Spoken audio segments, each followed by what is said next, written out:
नमस्कार दोस्तों, आप सबका स्वागत है एक बार फिर से एक और नई इन्फॉर्मेशन वाली वीडियो में। तो आज की जो वीडियो है वो टीचर्स के लिए होने वाली है। पंजाब स्कूल एजुकेशन डिपार्टमेंट की तरफ से या पंजाब एजुकेशन डिपार्टमेंट की तरफ से टीचर ट्रांसफ़र का पोर्टल जो है वो ओपन कर दिया गया है। तो आप सभी ने शेड्यूल लेटर जो है वो भी देख लिया होगा कि 14 मई तक आपको टीचर ट्रांसफ़र के लिए अप्लाई करना है। तो अप्लाई करने से पहले आपने ध्यान रखना है और कुछ गलतियां जो हैं वो नहीं करनी है, या जो इन्फॉर्मेशन फिल करनी है वो क्या फिल करनी है, ये बात का आपने ध्यान रखना है ताकि आपकी जो एप्लीकेशन है वो रिजेक्ट ना हो जाए, या फिर आप जब अप्लाई कर देंगे या स्टेशन चॉइस आएगा तो आप नॉट एलिजिबल ना हो जाएं। इस तरह आपने जो इन्फॉर्मेशन फिल करनी है बड़े बड़े ध्यान से फिल करनी है। जो टीचर्स हैं उनका जो डाटा है या एप्लीकेशन वो रिजेक्ट हो जाती है, नोट एलिजिबल हो जाते हैं, डाटा मिसमैच हो जाता है, जिसके बाद फिर डिपार्टमेंट की तरफ से चांस लिया जाता है और दोबारा से फिर हमें जो एप्लीकेशन है या जो अपनी डिटेल्स है वो फिल करनी पड़ती है। तो इसलिए बेटर है कि हम पहले से ही सारा कुछ ध्यान से फिल करें, क्योंकि अगर एक बार हम अप्रूव कर दें तो दोबारा से चेंज नहीं होगा। स्टेप बाय स्टेप देखते हैं कि कैसे हमें फॉर्म जो है वो फिल करना है। तो देखिए यहाँ पे हमें अप्लाई फॉर ट्रांसफ़र पे क्लिक कर देना है। तो जो भी आप यहाँ पे इंफॉर्मेशन फिल करेंगे तो ध्यान रखिए कि सारी इंफॉर्मेशन पहले से ही एक नोट पैड में या डायरी में कहीं पर लिख लीजिए, ताकि जब आप फॉर्म फिल करें तो सारी इंफॉर्मेशन साथ ही साथ इंफॉर्मेशन फिल हो सके। बाकी अगर आप अलग अलग मॉड्यूल में करेंगे तो वो ड्राफ्ट में सेव हो जाएगा। तो सबसे पहले तो हमें जनरल डिटेल जो है वो फिल करनी है। तो इसमें आपने सबसे पहले क्या ध्यान रखना है कि लेफ्ट साइड में आपको ऑप्शन देखने को मिलेगी डेट ऑफ फर्स्ट ज्वाइनिंग और date of joining in present school.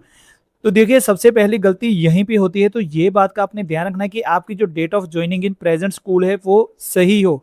अगर वो गलत है तो उसको जरूर पहले करेक्ट करवा लीजिएगा, ये ट्रांसफ़र अप्लाई करने से पहले। तो ये चीज़ें आपने ध्यान रखनी है कि आपकी डेट ऑफ ज्वाइनिंग जो है वो सही है ई पंजाब पोर्टल पर, या फिर आपकी first joining date of joining in present school ये सही होनी चाहिए। उसके बाद ही आप सारा प्रोसेस शुरू कीजिएगा। अगर ये चीज़ें सही है देन आप अपनी जो जनरल डिटेल है वो फिल करिएगा। इसमें आपने जो स्पेशल कैटेगरी टीचर हैं वो देख सकते हैं, यहाँ पे येस करेंगे। जो टीचर येस करेंगे तो यहाँ पे उनको अपना जो डॉक्यूमेंट है या जो डिटेल्स है वो इसके अकॉर्डिंग फिल करनी होगी। तो अब डिफरेंटली एबल्ड पर्सन, तो जो डिसेबिलिटी वाले हैं तो उनको यहाँ पे सिलेक्ट करने के बाद उनकी डिसेबिलिटी कितनी है वो यहाँ पे फिल करनी है। आप दे सकते हैं कि कितनी होनी चाहिए यहाँ पे।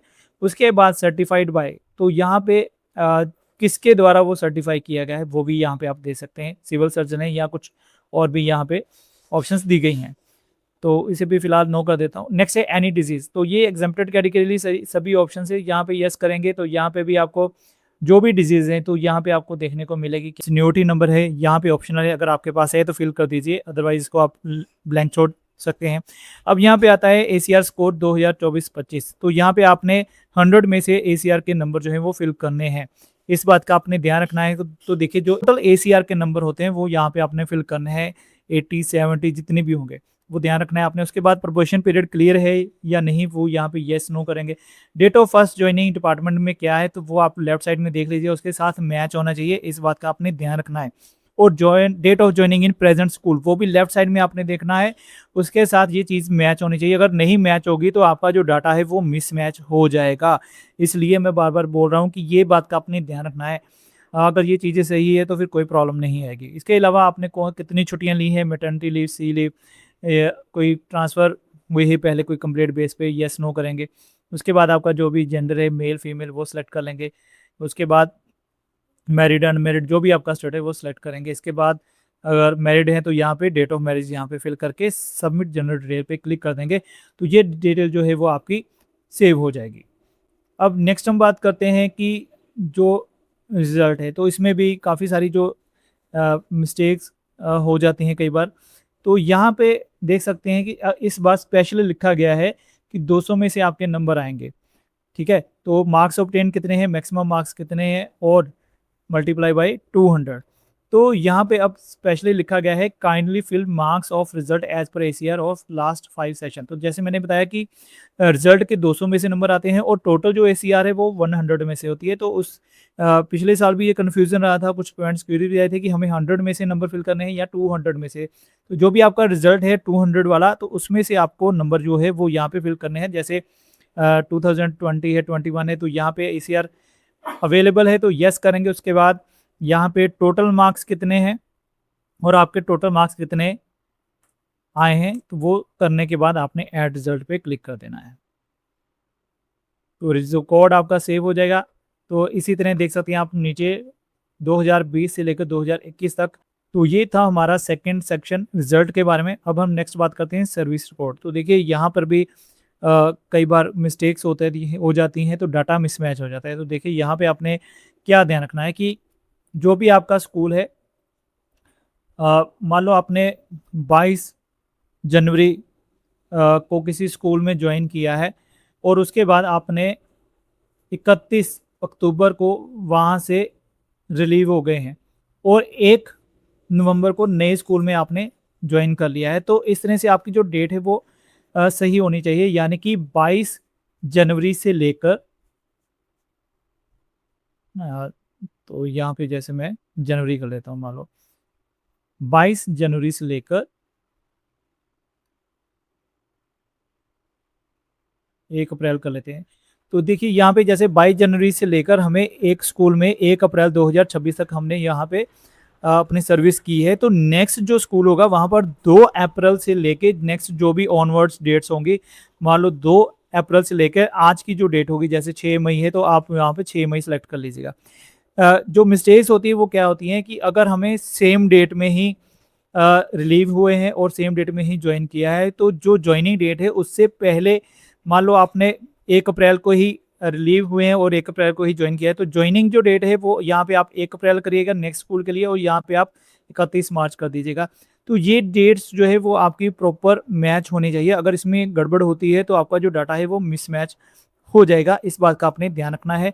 जो भी यहाँ पे फ्रॉम टू डेट वो एक्यूरेट होनी चाहिए, यानी कि अगर 22 जनवरी है तो यहाँ पर 1 अप्रैल है तो नेक्स्ट जो आएगा वो 2 अप्रैल आएगा। तो जो भी टिल डेट होगी वो यहाँ से आप सेलेक्ट कर लीजिएगा। तो इस तरह से आप अपना जो सर्विस रिकॉर्ड है उसको अपडेट करेंगे। इसके अलावा जो भी एग्जाम्प्टेड कैटेगरी के हैं या कुछ उनकी प्रॉब्लम्स है, तो वो यहाँ से अपना जो डॉक्यूमेंट है वो अपलोड करेंगे, अपना जो सर्टिफिकेट है वो अपलोड करेंगे। उसके बाद आपने अपनी एप्लीकेशन जो है वो अनलॉक करना चाहते हैं, गलती से लॉक हो गई है तो वो यहाँ से आप अनलॉक कर सकते हैं 14 मई से पहले पहले। उसके बाद आपका जो डाटा है वो लॉक हो जाएगा और आपका जो डाटा है वो डीडीओ को फॉरवर्ड कर दिया जाएगा। उसके बाद लास्ट जो ऑप्शन है फाइनल सबमिट, तो यहाँ पे आने के बाद आपको यहाँ पे अभी जैसे मैंने कोई भी डाटा फिल नहीं किया है तो यहाँ पे अभी आपको पेंडिंग, तीनों में पेंडिंग शो हो जाएगा। जब आप फिल कर लेंगे तो यहाँ पे आपको फील्ड ऑप्शन देखने को मिलेगी। उसके बाद यहाँ पे चेक बॉक्स पे क्लिक करने के बाद आपने फाइनल सबमिट कर देना है। तो ईजी प्रोसेस है, आप सभी ने पहले भी अप्लाई किया होगा ट्रांसफ़र के लिए, अभी भी आप कर सकते हैं। बस कुछ बातों का आपने ध्यान देना है कि ताकि जो डाटा है वो मिसमैच ना हो। इसके अलावा जिन्होंने पहले एग्जाम्प्टेड कैटेगरी लिए अप्लाई किया था वो दोबारा से अप्लाई नहीं करेंगे, उनको स्टेशन चॉइस के लिए दोबारा से चांस जो है वो दिया जाएगा। तो ये था प्रोसेस कि कैसे आपने ट्रांसफ़र के लिए अप्लाई करना है।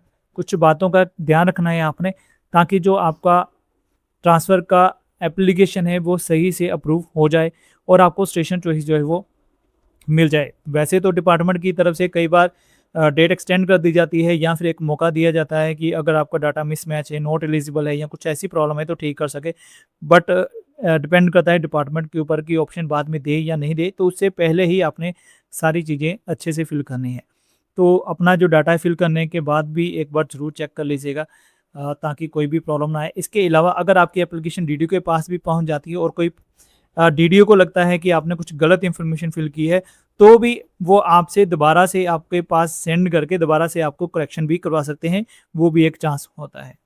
वीडियो अच्छी लगी है तो लाइक कर दीजिएगा, चैनल में नए हैं तो प्लीज़ सब्सक्राइब कर दीजिएगा।